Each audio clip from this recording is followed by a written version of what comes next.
Sí, gracias. Bueno, buenos días. Ya veis que estamos en 2 sitios a la vez. Pero bueno, vosotros también estáis en varios sitios a la vez. Simplemente por hacer algunas manifestaciones en nombre del Grupo Parlamentario del PAR sobre los 100 días de gobierno.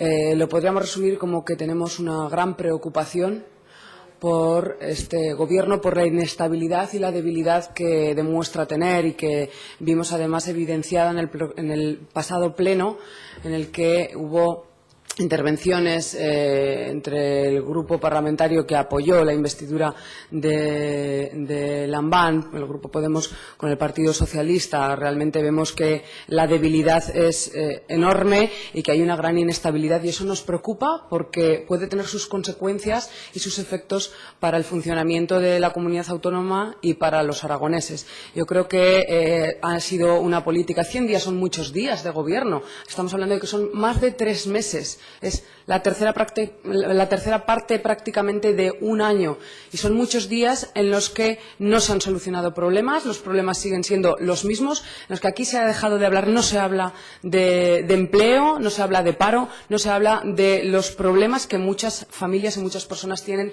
en su día a día. No se ha resuelto ni uno solo de los problemas de la vida cotidiana de muchas familias y de muchas personas, y eso nos preocupa. Al final ha sido una política en estos 100 días de gestos, de muchas excusas, de herencias recibidas. A ver, todos los gobiernos reciben una herencia, con algunas cosas buenas, con otras malas, y con eso ya hay que contar, pero lo que hay que hacer es gestionar, resolver, ser ágiles y solucionar problemas, como digo.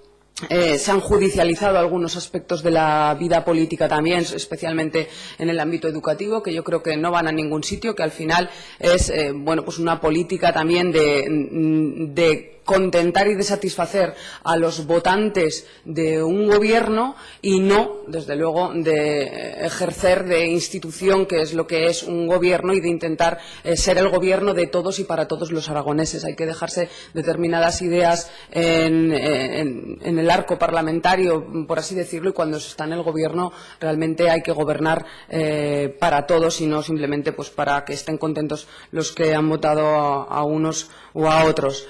Con poco rigor en muchos casos. Hablamos de aspectos económicos en los que cada día y en pocas horas va aumentando la cifra sin ningún tipo de criterio. Tampoco nos han dado, hemos pedido explicaciones por escrito, hemos pedido alguna información que no se nos ha respondido y no se nos ha facilitado, y al final tenemos la sensación de poco rigor, de gestos, de excusas y de inestabilidad, sobre todo, que nos genera una gran preocupación. Creemos que va muy lento este gobierno y que no podemos permitirnos estar más de 3 meses, como nos decía, ¿no?, que están como viendo a ver cómo está la situación, y a partir de ahí no. O sea, cuando gestionas tienes que resolver y, como digo, solucionar los problemas que no esperan ni 100 días, ni 50 días, ni mucho menos. ¿Vale? Pues muchas gracias.